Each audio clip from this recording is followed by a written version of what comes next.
Hello viewers, হরগৌরী পাইস হোটেলের আজকের পর্বের রিভিউ নিয়ে আমি পৌঁছে গেছি তোমাদের সামনে। টলিউড স্টোরি এক্সপ্লেনারে তোমাদের স্বাগত জানিয়ে আজকের পর্বের রিভিউ আমি শুরু করছি।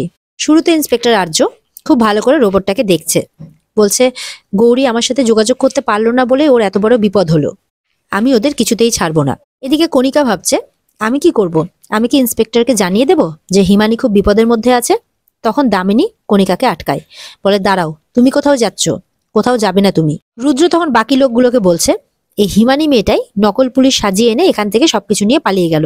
আপনারা কিন্তু একদম এই পুলিশদেরকে বিশ্বাস করবেন না, কারণ এখন এই পুলিশগুলো এসেছে সবকিছু খোঁজ খবর করতে। তখন সেখানে ইন্সপেক্টর আর্য আসে। রুদ্র আর্যকে বলছে তা আপনি এখানে কি করতে এসেছেন, কোনো খোঁজ খবর করতে নাকি আবার ক্যামেরা ট্যামেরা সেট করতে? আর্য বলে ক্যামেরা? বলে হ্যাঁ, আমি আবার কাউকে বিশ্বাস করতে পারি না চট করে।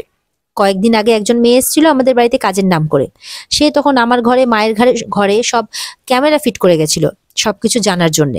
তারপর যে মেয়েটা কোথায় হারিয়ে গেল কে জানে, হিমানিও হয়তো ওইভাবে হারিয়ে গেছে। এদিকে ওই বাচ্চাটার বাবাটা আর্যকে বলছে যে স্যার, কে নকল পুলিশ কে আসল পুলিশ আমি কিন্তু জানি না, কিন্তু ওই হিমানি বলে মেয়েটা আমাকে কথা দিয়েছিল যে আমার ছেলেটাকে ফিরিয়ে আনবে। আমার ছেলেটার কি হবে স্যার, আমি ছাড়া তো ওর আর কেউ নেই, এরকম ভাবে রিকোয়েস্ট করছে আর্যর কাছে।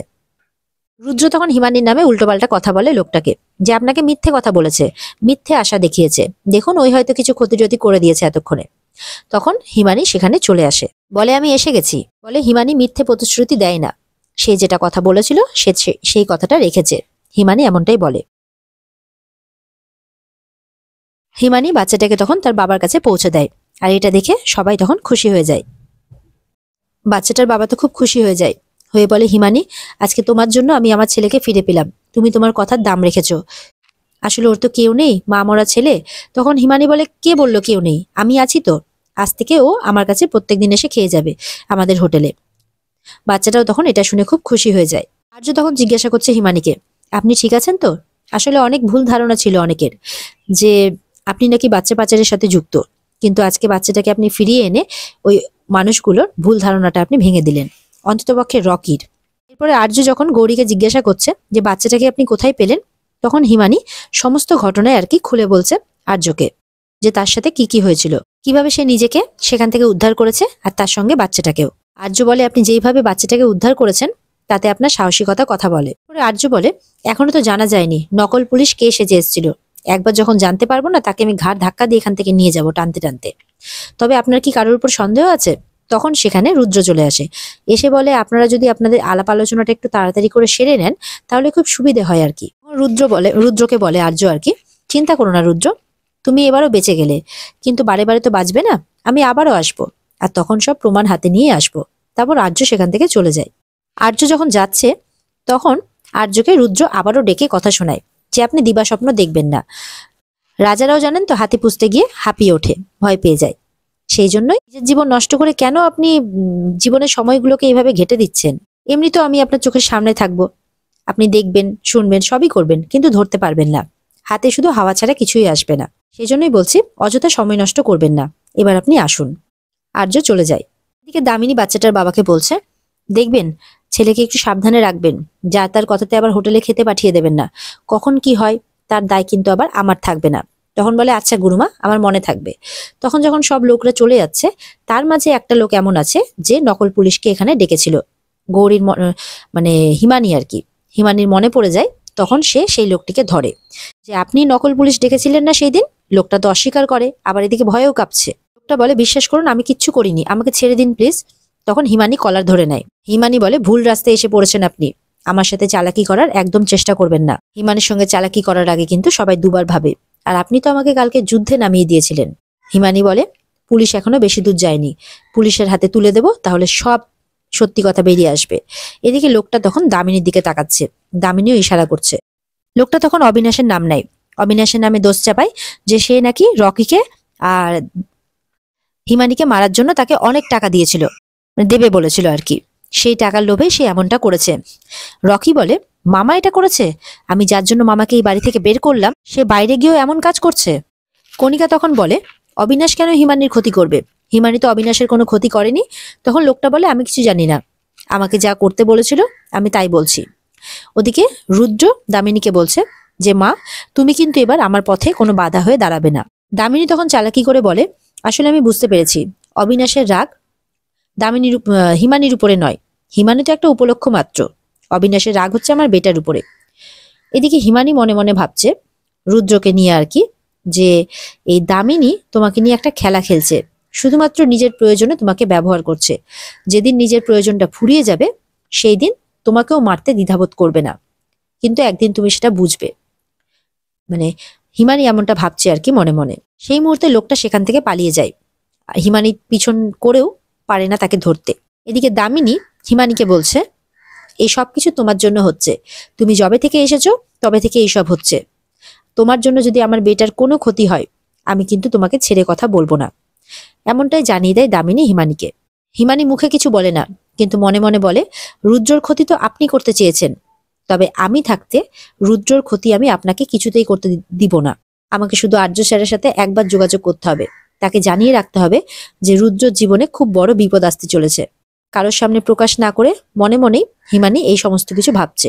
এদিকে ঈশা দামিনীকে বলছে যে, মা, এই কিন্তু আমার রকির কোনো ক্ষতি করে দেবে, তুমি এর কোনো ব্যবস্থা করো, একে বাইরে যেতে দিও না। তখন দামিনী বলে, হিমানি, তুমি আজ থেকে হোটেলের বাইরে পা রাখবে না। তখন হিমানি বলে, কিন্তু বাইরে না গেলে তো হবে না, আমাকে তো একবার বাইরে যেতেই হবে। তখন বলে, আমি তোমাকে বিশ্বাস করি না, বাজারে যাওয়ার নাম করে তুমি যদি অন্য কোথাও যাও। তখন হিমানি মনে মনে ভাবে, এই রে, আমাকে যদি বাইরে বেরোতেই না দেয় তাহলে তো আমি আর্য স্যারের সাথে দেখা করব কি করে। হিমানি তখন বলে, বেশ, তাহলে আজকে হোটেল বন্ধ থাক, কারণ বাজার টাজার তো কিছু নেই। আর্য বলে, ওকে যেতে দাও মা। দামিনী তো অবাক হয়, কেন বেটা, তুমি তো বুঝতেই পারছো ও কি করতে পারে। বলে, না মা, ওকে যেতে দাও। মানে আর্য কিছু একটা প্ল্যান করে রেখেছে হিমানিকে নিয়ে। দামিনী তো রুদ্রকে বল যে, তুই এটা কি করলি বেটা, তুই তো জানিস যে ও বাজারের নাম করে অন্য কোথাও যাবে। রুদ্র বলে, তুমি ছেড়ে দাও না, তোমার আমার উপর বিশ্বাস আছে কিনা, তাহলে আর চিন্তা করতে হবে না। এদিকে হিমানি তার রোবটকে বলছে, আজকে তুমি ছিলে বলে আমার প্রাণটা বেঁচে গেল, কিন্তু আমি আমার রুদ্রকে কি করে ফিরে পাবো বলো তো, আমি কি করে প্রমাণ করব যে ওই রুদ্র আমার বিয়ে করা স্বামী। এইভাবেই তার বন্ধুর সাথে কথা বলছে। গৌরী তো রোবটকে বলছে যে কিভাবে আমি আর্য স্যারের সাথে দেখা করব, রুদ্র তো তাকে সন্দেহ করে। এদিকে দেখা যাচ্ছে ইতিমধ্যে রোবটের হাতে একটা ঘড়ি আছে, আর রোবট সেখান থেকে ফোন লাগিয়ে দেয় আর্য স্যারকে। আর্য স্যারের কথা হচ্ছে, কথা শুনতে পেয়ে হিমানি তো অবাক হয়। তখন আর্য স্যার গৌরীকে বলে, বেশিক্ষণ আমি তোমার সাথে কথা বলতে পারবো না, আমাদের কথা ট্যাপ হতে পারে। আমি ওখানে রোবটের হাতে একটা ঘড়ি লাগিয়ে এসেছি, যাতে তুমি সেখান থেকে আমার সাথে কথা বলতে পারো, আর কেউ সন্দেহ করবে না।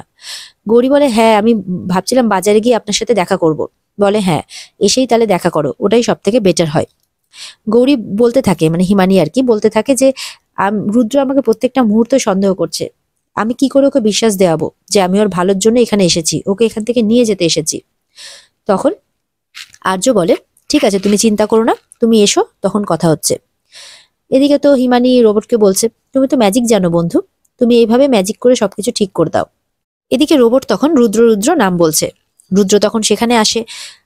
রুদ্র নিজের নামটা রুদ্র শুনে রুদ্র বলে ওঠে, হয়তো তার কিছু মনে পড়ছে, কারণ সে নিজেকে এখন রকি নামে জানে। গৌরী তখন বলে, রুদ্র নিজের নামটা নিল যে, তাহলে কি তার কিছু মনে পড়ছে। এদিকে তো হিমানিকে নিয়ে ঈশা আর দামিনী প্ল্যান করছে। ঈশা বলছে যে, মেয়েটা যদি আমার রকিকে বশ করে নেয় তাহলে তো রকি আমার দিকে ঘুরেই তাকাবে না। এইসব নিয়ে চিন্তা করছে ঈশা। ঈশা দামিনীকে বলছে, তুমি এত চেষ্টা করলে, নকল পুলিশ এনে মেয়েটাকে বাড়ি থেকে বের করে দিলে, তা সত্ত্বেও মেয়েটা আবার বাড়িতে ফিরে এলো, তাও আবার বাচ্চাটাকে নিয়ে। এই সমস্ত কিছু দামিনীর প্ল্যান ছিল। ঈশা বলে, তুমি কিছু একটা করো মা, সেরকম হলে মেয়েটাকে তুমি শেষ করে দাও। এদিকে ঈশা আর দামিনীর কথা কিন্তু বাইরে থেকে কণিকা সব শুনে ফেলে। বলে, এগুলো আমি কি শুনছি, তার দিদি সবকিছু প্ল্যান করেছিল, বাচ্চাটাকে চুরি করা, হিমানিকে ওরকম বিপদের মধ্যে ফেলা, সব তাহলে দিদির কাজ। তখন তাহলে ওই লোকটা কেন বললো অবিনাশের কথা শুনে নকল পুলিশ ডেকেছিল, তার সবকিছু দোষ অবিনাশের উপরে চাপানো হয়েছে। এরপরে বাইরে থেকে একটা আওয়াজ পেয়ে যায় দামিনী, বলে, কে বাইরে। তখন কণিকা চালাকি করে একটু দূর থেকে আসে, বলে, আমি। বলে, তুমি দাঁড়িয়েছিলে কেন বাইরে। বলে, না না, আমি দাঁড়িয়েছিলাম না, আমি তো এইমাত্র এলাম, আসলে আপনি কি খাবেন সেটা জানার জন্যে। তখন দামিনী বুঝতে পারে যে সে কিছু শুনতে পায়নি। রুদ্র হিমানিকে বলছে, এই রুদ্রটাকে তোমার বয়ফ্রেন্ড না স্বামী। বলে, রুদ্র হচ্ছে আমার জীবনের থেকে অনেক বেশি, অনেক কাছের একজন, যে আমাকে নিজের জীবন দিয়ে আগলে রাখতে চাই, এমনকি আমিও ওকে আমার জীবন দিয়ে আগলে রাখতে চাই, ও আছে বলে আমি এখানে আছি।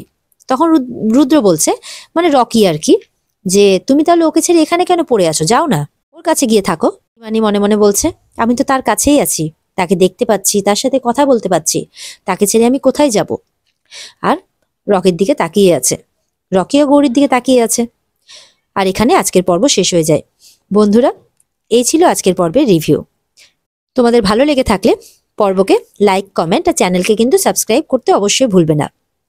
দেখা হবে আগামীকালকে, ততক্ষণ সবাই ভালো থেকো।